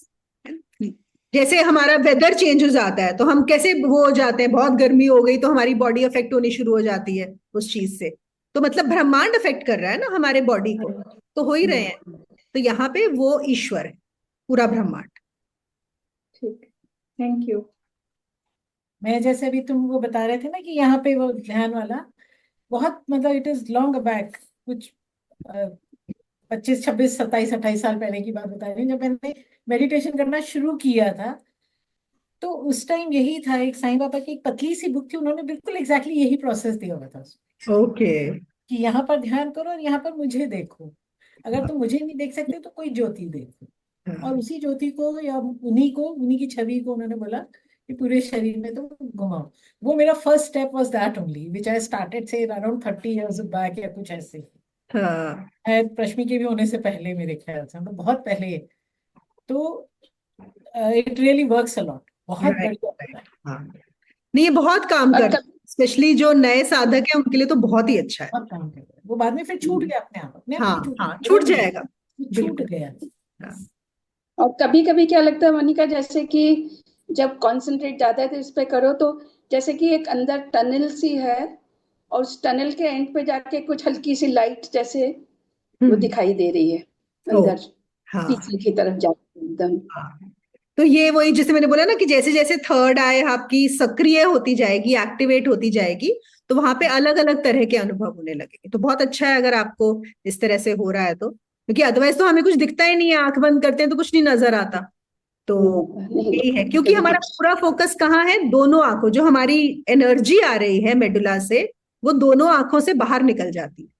और हमारा सबसे ज्यादा अगर आप देखो एनर्जी आंखों से जाती है, विजुअल में सबसे ज्यादा हमारी एनर्जी वेस्ट होती है। तो वही चीज अगर हम आंखें बंद करके यहाँ पे ध्यान लगा लेते हैं, और इसीलिए बार बार ये बोला जाता है कि शुरुआत में स्पेशली जो भी कोई साधक है उसे आंखें बंद करके रहना चाहिए, ध्यान इस पे रखना चाहिए कि वो इतनी सारी एनर्जी बेसिकली आपकी वेस्ट हो रही है, तो आप यहाँ चले गए। जैसे मैंने शुरू शुरू में बताया था, खुदाई करनी पड़ती है आपको, तो ये भी मतलब इधर की खुदाई आपको करनी पड़ेगी, फिर वो नेचुरली यहीं बहने लगेगा, और बहते बहते वो इतना स्ट्रांग हो जाएगा कि वो ऑटोमेट में चला जाएगा, ऑटोमेशन में चला जाएगा, अपने आप करने लगेगा। इसी को जो ओशो ने बताया है ना, तो वहां पे मतलब इन्हीं श्लोकों के लिए, क्योंकि किसी ने वही बात जो की थी कि ये तो बेसिक्स हैं, इन सब की क्या बात हो रही है। वही होता है ना, आपने कृष्ण मूर्ति को सुन लिया, आपने अष्टावक्र गीता सुन ली, तो आपको लगता है ये हम बातें क्यों कर रहे हैं। तो ओशो ने वही बोला कि जो जहां है वहीं से ही तो शुरुआत करनी पड़ेगी। अभी सपोज आपको श्रीनगर जाना है और आप खड़े हो कन्याकुमारी में, तो आपको जो जर्नी बतानी पड़ेगी वो कन्याकुमारी से बताएंगे या जम्मू से बताएंगे? कन्याकुमारी से बताएंगे ना। आप जहां, आप कन्याकुमारी में, तो आप वहीं से चलोगे ना। तो हमेशा ये देखना है कि मैं कहाँ पे खड़ा हूं, मेरी जर्नी कैसे होनी है, ना कि ये कि अरे ये क्यों बताया जा रहा है। तो मतलब अगर आप वहां खड़े हो श्रीनगर में, तो आप बोल रहे हो अरे कन्याकुमारी से क्यों चलना है, श्रीनगर में ही हो। अरे तुम हो श्रीनगर में, दूसरा नहीं है, दूसरा कन्याकुमारी में है ना। तो इस चीज को समझना जो, और वही होता है क्योंकि आजकल सारे मार्ग ओपन है, सबको सब मार्ग की सुनते हैं और समझ होती नहीं है, तो उसमें कंफ्यूजन होता रहता है बार बार बार बार। चलिए करें, फिर आगे वाले श्लोक कर लें।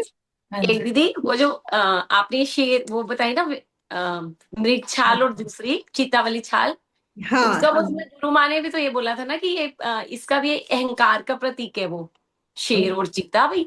आप उसको, जब योगी उसके ऊपर बैठता है, मतलब उस अहंकार को दबा के ही तुम वो हो सकते हो। और जो मृग है वो इच्छाओं का है, मरीचिका।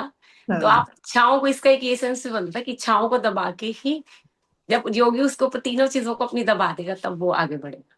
बिल्कुल बिल्कुल, हाँ ये भी बढ़िया है। और बात वही हो गई ना, वही जो नीचे वाले 3 चक्र हैं। और मैं तो बोलती हूँ कि अगर हम अपने आसपास देखते हैं ना, तो अगर हैरान होगी, तीसरे चक्र पे भी बहुत कम लोग पहुंचते हैं। ज्यादातर ह्यूमैनिटी तो नीचे 2 पे ही है, मूलाधार और स्वाधिष्ठान। और फिर नीचे जाओगे, सबसे ज्यादा लोग मूलाधार पे। तो अगर आपको मतलब पहले तो किसी को इंटरेस्ट ही क्यों आएगा ना, ऊपर चढ़ने का इंटरेस्ट आएगा जब आप इनसे थोड़ा ऊपर उठोगे। तो वही बात है इन सब के बाद। जो 12वां श्लोक है, इसमें क्या बोल रहे हैं वो, कि अब आसन आपने बिछा लिया, तो अब जब आप उस आसन पर बैठ जाओगे, उस आसन पर कैसे बैठना है कि तुम ज्यादा एक आढ़े टेढ़े होके या हिलो डुलो नहीं, मतलब बिल्कुल तुम फर्म। जैसे मैं हमेशा इसमें बताती हूँ ना कि हिलो नहीं, कोशिश करो कि उसके बाद हिलना ना हो। तो बिल्कुल एकदम फर्म होके, दृढ़ होकर उसके ऊपर बैठो, कंफर्टेबली बैठो, और अपने ध्यान को यही तीसरी आंख पर ले आओ। Established on the seat, concentrating the mind on one point, the third eye. और let him practice yoga for self purification. यहां पर बैठ के जो योगी है अपनी चित्त शुद्धि के लिए काम करे। ये किस लिए हो रहा है? चित्त शुद्धि के लिए। क्योंकि शुद्धि हम किसकी करते हैं? चित्त की ही शुद्धि हो सकती है ना। यहाँ पे भी बहुत लोग बोलते हैं कि चित्त को क्या शुद्ध करना। नहीं, चित्त को शुद्ध करना पड़ेगा, एक शुद्धि आपको लानी पड़ेगी, तभी तुम आगे समझ पाओगे, नहीं तो नहीं चल पाओगे। तो वो क्या बोलते हैं कि जो एक साधारण इंसान है, उसका जो मन है वो बहुत चंचल होता है, उसका जो मन है इधर उधर डोलता ही रहता है, उसका जो मन है वो संसार के जितने भी काम चल रहे हैं उनसे बहुत ज्यादा प्रभावित होता है। इसलिए जो योगी है, जो साधक है, एक बार उसने अब अपना आसन लगा लिया, उसके ऊपर स्थिर होकर बैठे। और स्थिर में भी देखो, जैसे मेरे एक तो पद्मासन, हर एक के लिए पद्मासन नहीं है ना। फिर हम जो बोलते हैं कि ऐसे बैठो कि तुम्हारी जो, हम लेग्स का भी जो बताया जाता है कि आप वहां पर भी हिलो डुलो नहीं, मतलब दोनों हिप्स के ऊपर बैलेंस करके। असल में होना ये चाहिए कि आपके दोनों हिप्स पे पूरा जो आपका बॉडी वेट है बराबर बराबर आना चाहिए। उससे क्या होता है, आप कंफर्टेबल पोजीशन में हो जाते हो नेचुरली, आप जल्दी थकते नहीं, आप ज्यादा देर तक बैठ सकते हो, और आपका ग्रेविटेशनल पुल और कम हो जाता है।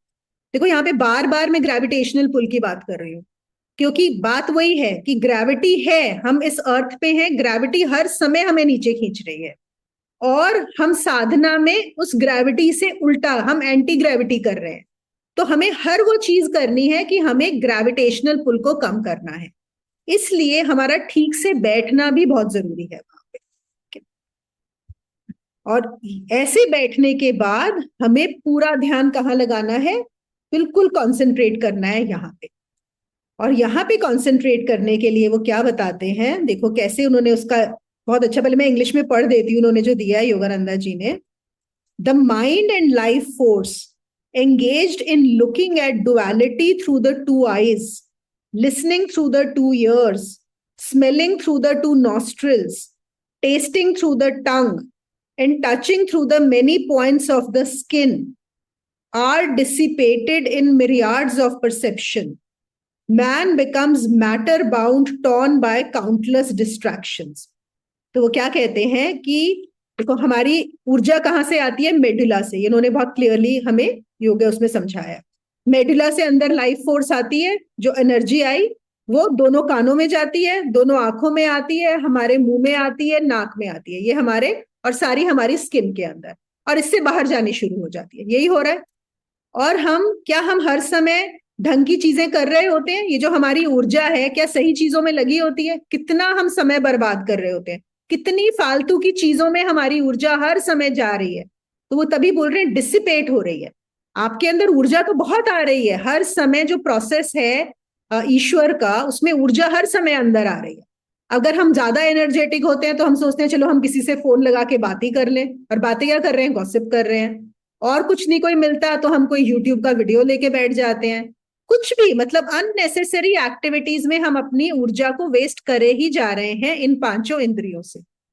तो वो क्या कहते हैं, जहां तुमने दोनों आंखें बंद कर ली, शांत होके बैठ गए, और ये तो क्या होगा, जो मेडुला की यहां से आपकी एनर्जी आई वो जो आके दोनों की तरफ जाती है, अगर आप आंखें और ये सब बंद कर लोगे, अब उस एनर्जी को तो कहीं जाना ही है। देखो ये समझने की बात है, वो एनर्जी वेस्ट नहीं होगी, उस एनर्जी को कहीं ना कहीं पर जाना ही है।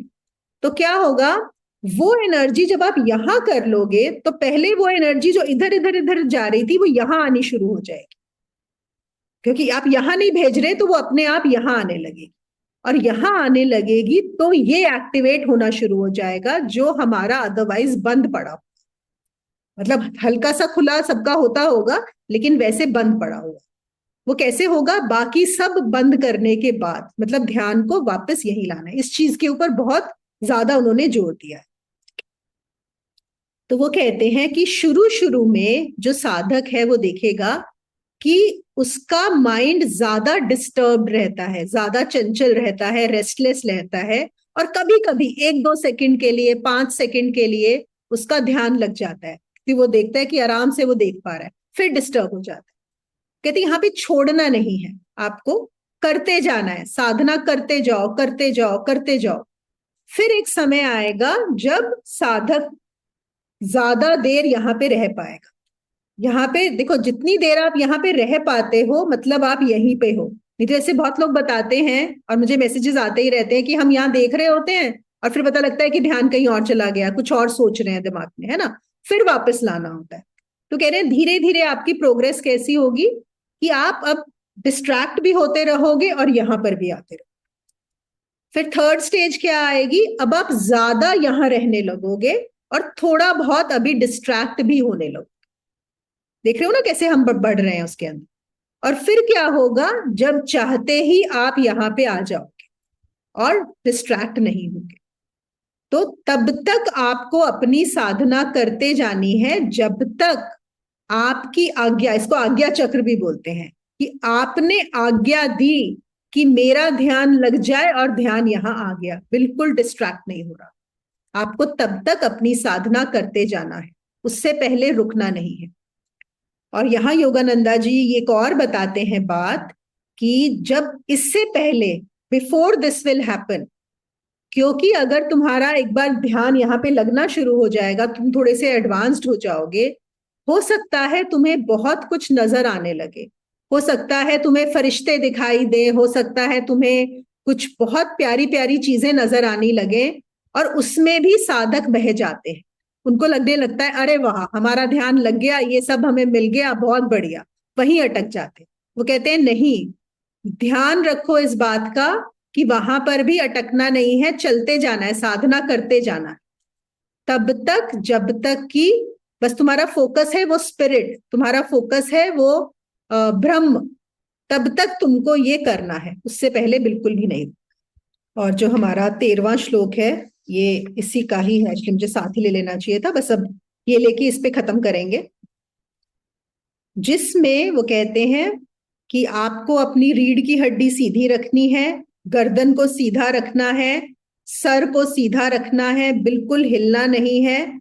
ध्यान आपका रहेगा यही आंख के बीच में, at the starting place of the nose, मतलब ये इसका इन्होंने ना यहाँ पे गीता में, अब हम लोग तो सब जानते हैं, इतनी बार बात होती है कि यहीं पे है, पर कुछ लोग योग गीता के श्लोक में समझ लेते हैं यहाँ पे ध्यान करना। आप किसी को जानते हो जो यहाँ पे ध्यान करते हैं, इस पे नोज के इस पॉइंट पे? क्योंकि यहाँ पे इन्होंने बोला है नासिकाग्राम, ओके, नासिकाग्रम, तो नासिकाग्रम बहुत लोगों ने इसको समझ लिया है।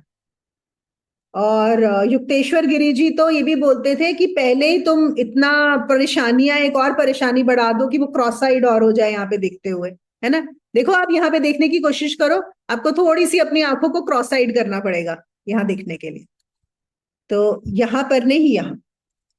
और let him not gauge in various directions, आपको इसके अलावा और कहीं भी ध्यान नहीं लेकर जाना है। किसके अलावा? इसके अलावा पूरा ध्यान आपको इधर ही रखना है। अगर आप, क्योंकि आपका मन बहुत चंचल है, इधर उधर भाग जाता है, तो वापस आपको क्या लाना है, याद रखना है कि ध्यान को यही लाना है। इन्होंने ये भी बोला है और किसी चक्र पे नहीं, आपको और किसी चक्र पर भी नहीं लेके जाना। जैसे कभी कभी होता है ना, चलो हम हृदय चक्र पे ध्यान कर लें, हाँ हम एक स्पेसिफिक कोई कर रहे हैं ध्यान जहां पे हृदय चक्र की, वो बात अलग है, रेगुलर उसके अंदर, या हम हील करने के लिए कर रहे हैं। लेकिन जो आप रेगुलर ध्यान करते हो, आपको इसके अलावा ध्यान में और कहीं नहीं जाना। ये जो पोजीशन, ये तो हमने पहले ही कर ही ली थी कि हम जो आसन पे बैठते हैं बिल्कुल सीधा होके, इसीलिए रीढ़ की हड्डी को सीधा रखा जाता है। क्यों रखा जाता है? जैसे ये बात की है सुषुम्ना, हम बात करते हैं ईड़ा पिंगला और सुषुम्ना, है ना। ईड़ा पिंगला से तो हम हर समय हमारा ब्रीदिंग चल रहा है, सुषुम्ना भी सबकी चलती है लेकिन बहुत कम, 1 सेकंड के लिए, या सिर्फ जब ईड़ा से पिंगला या पिंगला से ईड़ा की तरफ हमारा ध्यान जाता है। तो सुषुम्ना चलने के लिए भी बहुत जरूरी है कि आपकी रीढ़ की हड्डी बिल्कुल सीधी हो। अगर आप मुड़े हुए होंगे, कुछ टेढ़ी होगी वो रीढ़ की हड्डी, तो सुषुम्ना नहीं चलेगी।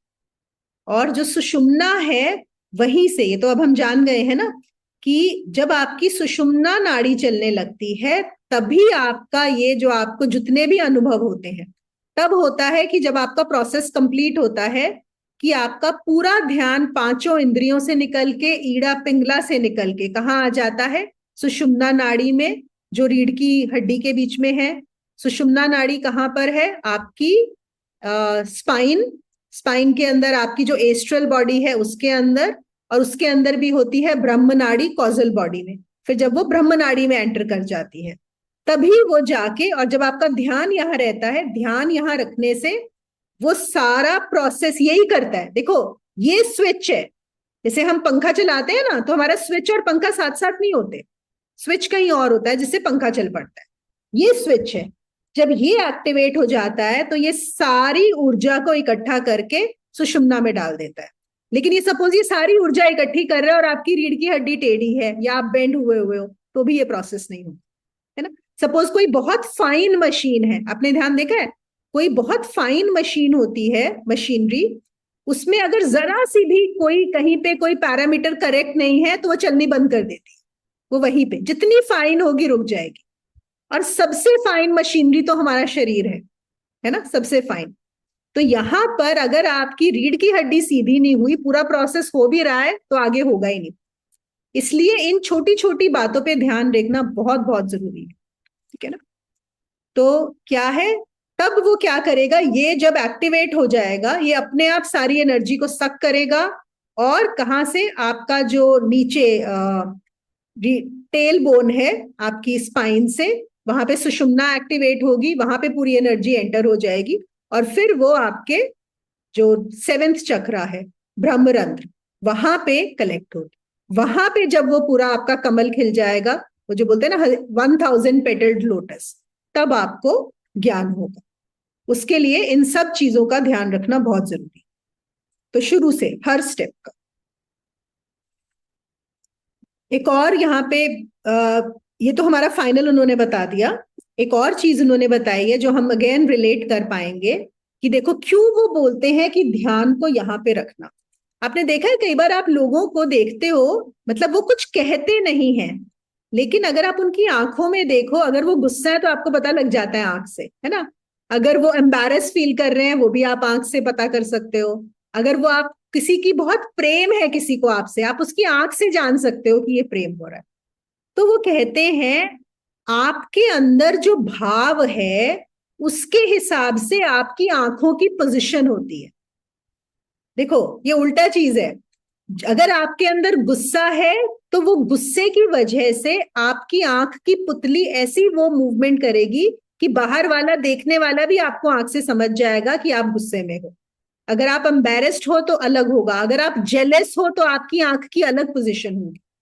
तो आपके जो सारे इमोशंस हैं वो आपकी आंखों की पुतलियों को हिलाते रहते हैं, एक पर्टिकुलर पोजीशन देते रहते हैं, जिससे ये होता है। तो इसलिए अब हम क्या कर रहे हैं, वो कह रहे हैं इनके ऊपर हमको जाना ही नहीं है, इन आंखों पे, है ना। हमने इन दो आंखों, क्योंकि ये दो आंखें हैं आपको डुअलिटी दिखा रही हैं, द्वैत दिखा रही हैं, हमें अद्वैत में जाना है उसके लिए। इसलिए बार बार उनका फोकस है कि थर्ड आई पे आओ। वो कहते हैं अगर सब बहुत कोई डिस्टर्ब से डिस्टर्ब्ड हो, जेलस से जेलस हो, एंग्री से एंग्री हो, एम्बैरेस से एम्बैरेस्ड हो, कोई कैसा भी इंसान हो, अगर वो यहाँ पे जब सीख जाएगा अपने ध्यान को लेकर आना तो बाकी सब चीजें हट जाएगी। अदरवाइज आप कभी हटा ही नहीं सकते, अदरवाइज आपके ऊपर हमेशा ये इमोशंस रहेंगे, आपकी आईज पे प्ले करते ही रहेंगे। तो आपको ध्यान थर्ड आई पर ही रखना। और जहां हमारी जो ये दोनों आंखें हैं, ये दोनों आंखें क्या देखती हैं, मैटर को, है कि नहीं। हम मैटर ही तो देख पाते हैं, मैटर के अलावा कुछ देख सकती हैं ये आंखें। जैसे हम बोलते हैं कि बहुत सारी स्पिरिट्स होती हैं, है ना, बोलते हैं ना स्पिरिट्स होती हैं, या कुछ लोग हैं जो अशरीरी हैं, डिसएम्बॉडीड हैं, पर हम आंख से तो नहीं देख पाते। कह रहे ये तो आंखें तो ग्रॉस के अलावा कुछ देख ही नहीं सकती। और जब आपकी तीसरी आंख खुल जाएगी वो सब कुछ देख सकती है, सब कुछ। वो मैटर भी देख सकती है और वो मैटर के बियॉन्ड भी देख सकती है, जो मैटर नहीं है उसको, स्पिरिट को भी देख सकती है। फिर आपकी जो दो आंखें हैं वो एक लिमिटेड विजन में देख सकती हैं, जो दिखाई दे रहा है, जहां लाइट है वही देख सकती हैं। अगर अंधेरा हो जाए तो ये आंखें काम नहीं करती। लेकिन जो आपकी तीसरी आंख है वो सब कुछ एक बार में देख सकती है।